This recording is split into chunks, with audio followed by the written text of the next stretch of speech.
Hey everybody, it's Master Gallengeist here, bringing you my review for the latest episode of Preacher, Damsels. And this was another solid episode, really kind of showing us what kind of dynamic we're going to be getting going forward, and just keeping it at a nice pace and level, and clearer than the first season of where it's going. I really like the kind of direction that we've been getting this season of how tightened it is. We're getting more elements added in, but it still has that chaotic nature, but it's more kind of focused and in a more controlled kind of chaotic nature.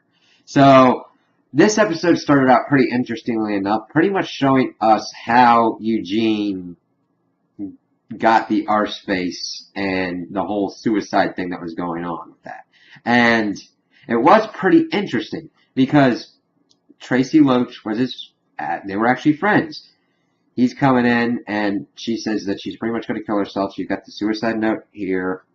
It's pretty much because her boyfriend cheated on her with someone that she considered a 5, and that this other kind of friend was going to spread it all around, and that the suicide note was the craziest bit, talking about, like, that Eugene's got to be the one to administer this, and that to tell the cheating boyfriend about all the guys that she'd hooked up with, that her playlist for her funeral was on page 14 and all that, and he was able to kind of talk her down and out of it.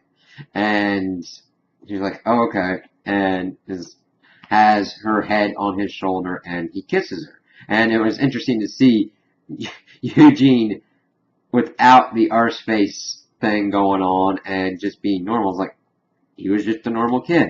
And he was friends with this girl and kind of wanted to go further. And, of course, in true Preacher fashion, she goes, ew, and then picks up the gun again to kill herself. And Eugene tried to grab the gun away, but not fast enough. And, of course, that's how it blew off the top of her head. And it was weird seeing him trying to, like, put her brain back in. He was still trying to do the right thing and everything. And, of course, her mom comes home, is trying to get in the door, which is locked. And he's trying to get out. And the only way he sees this out is to kill himself.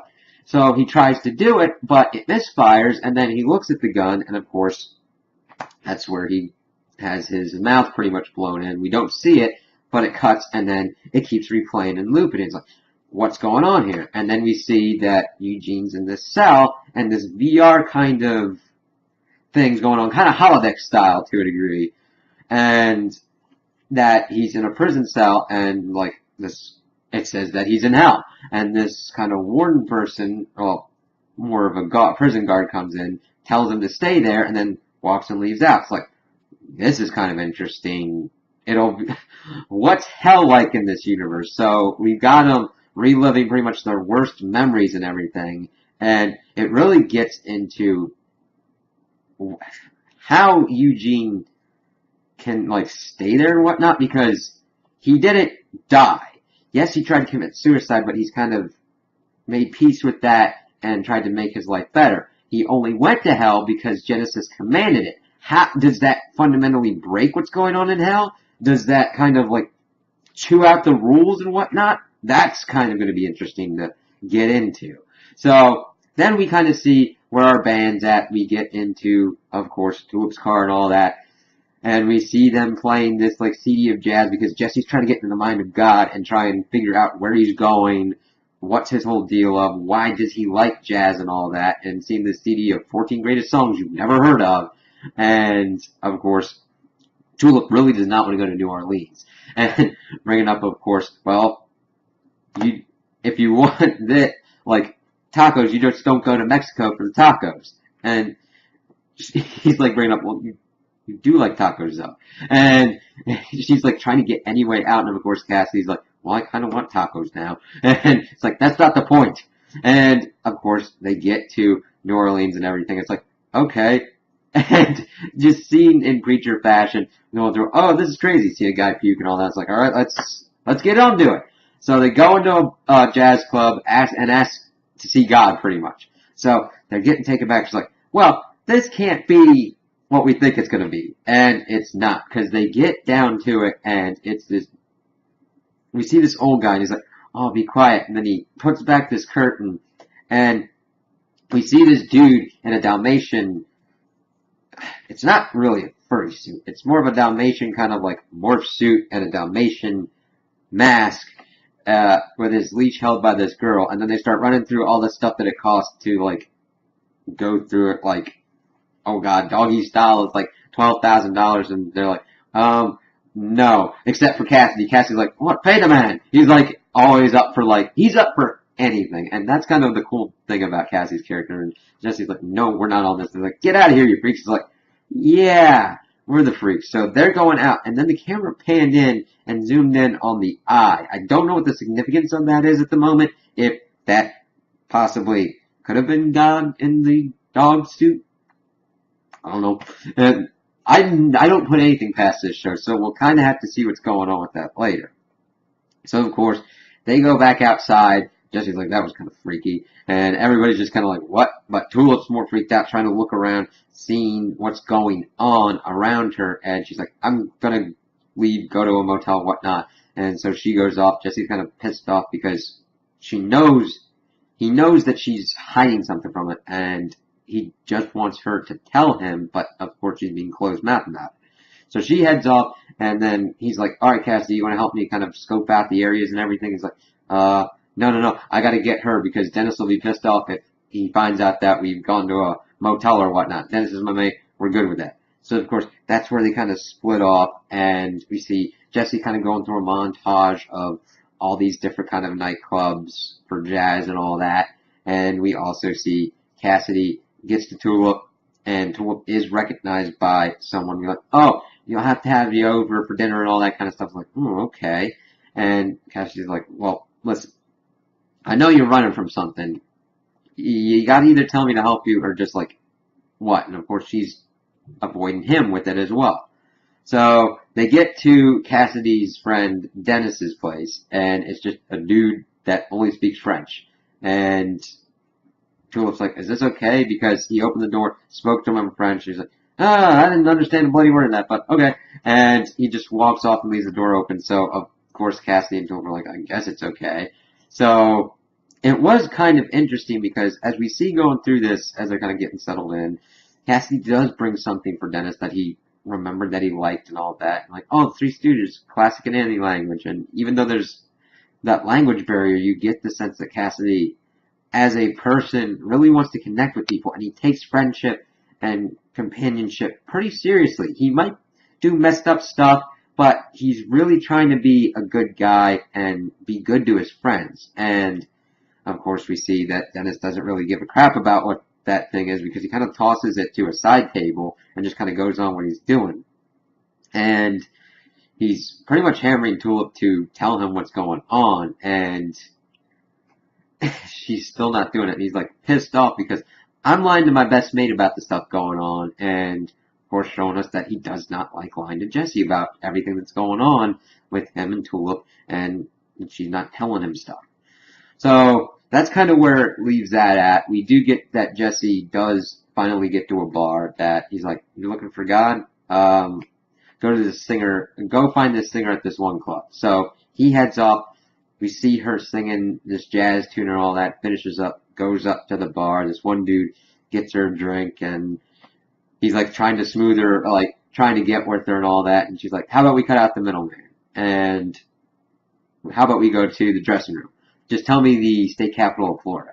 It's like, he says Tallahassee, and then she's like, oh, sorry. And then he just walks off. He's like, I lost. Okay. And Jesse's like, I think Tallahassee is the state capital of Florida. Doesn't matter. He thought it was wrong, so he left. And of course, he talks to her about the bartender that told him to talk to her. And she's like, well, after you clean yourself up, meet me outside. So she splashes her drink on him, and Jesse's cleaning up, and then he sees out the window that she gets in this cab. And of course, he goes running after her, and something hits the cab, and it's this truck full of these people. They try and take her away, and Jesse uses Genesis to tell them to stop. And we see him fighting pretty much these four guys in these white outfits with white ski masks on and red ties. And it's a pretty good fight scene because it shows kind of like Jesse's kind of street fighting style pretty well, and he just takes them all out. takes the singer Laura and they go back to her place. And we see this like nanny or babysitter leave because she's got a baby there. And she's like, oh, I need to leave because this is a religious fascist organization that's bent on world domination. And he's like, okay, that's kind of weird. And she's like, well, you bring up God missing and all that kind of stuff. This one dude came in saying about the same stuff. He ended up dead in the swamp. And she's like, what did you do to those people? And she pretty much forced him into a situation. She's like, well, what if I wanted to kiss you? Could you use whatever power you got to tell me to stop? And he uses Genesis to tell her to stop. It's like, wow.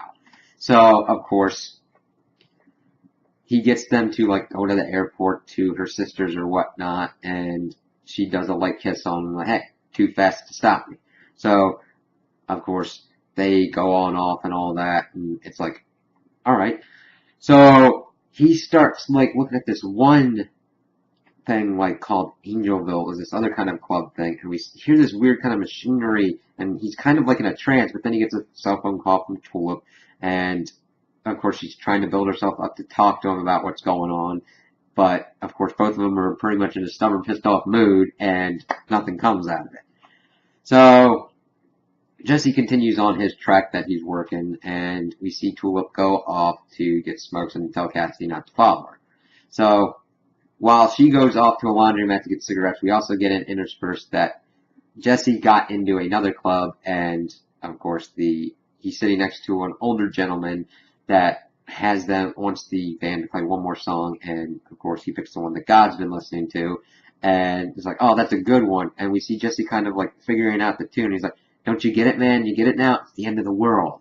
And because the tune just kind of goes into like this crazy kind of chaotic kind of cadence and everything, it's like, wow, okay, and Jesse's kind of starting to figure out stuff. I mean, he's kind of getting closer to what's going on, but not really. You see him starting to try and figure out what God's mindset's at. If someone can figure this out from jazz, get this kind of interpretation from it, that could be God's interpretation of it, and he feels like with the birth of Genesis that it is the end of the world because of what this new entity represents as a threat to him. So that's a kind of interesting development. We also see that the Laura chick, the singer, is with the organization and wants to put it off on the Samson unit because the bartender was in on it. She's like, next time make it a dog, not a baby. She hands off the baby to a person, and she's like, well, we confirmed what's going on with Jesse Custer, person of interest, send it up to this special unit, and we see this white kind of room and everything, and this guy looking out on it. And then we see that this guy puts files on this dude's desk, and it's Hair Star. And it's like, okay, and he looks really interesting. His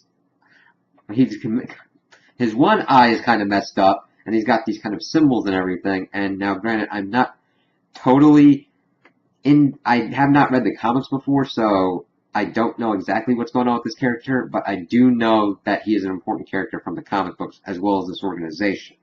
So we also get to see a little bit closer look at the files on his desk. One saying Pig and one saying Jesse Custer. So he's going to be another person that's going to be on Jesse's tail, along with the Saint of Killers, probably Angels, since he's looking for God and all that. So we'll kind of have to see what's going on with that.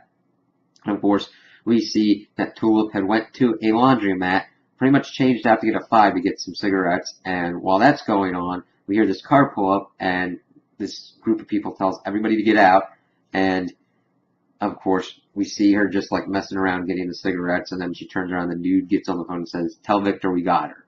And it's like, okay, we'll have to see what's going on with Victor, we'll get more of that, and we also get to see one last bit of Eugene and Hal, because he like pushed up against his cell door and it popped open and he was able to get out, and he says hello, and we hear this dude in the German accent say hello as well, and comes out and just like, it looks like Hitler. So we'll kind of have to see what's going on with that, because other doors start opening as well. So if these people can like get out of their cells and Hal's kind of like out of control and they could possibly kind of get up to the real world, that could present some problems. Now, granted, that's not that much of a problem for Eugene, because his problem was that he was sent to hell in the first place by Genesis. And then it's like, oh shit, we need to get him out of there because we don't know what they're doing down there to him.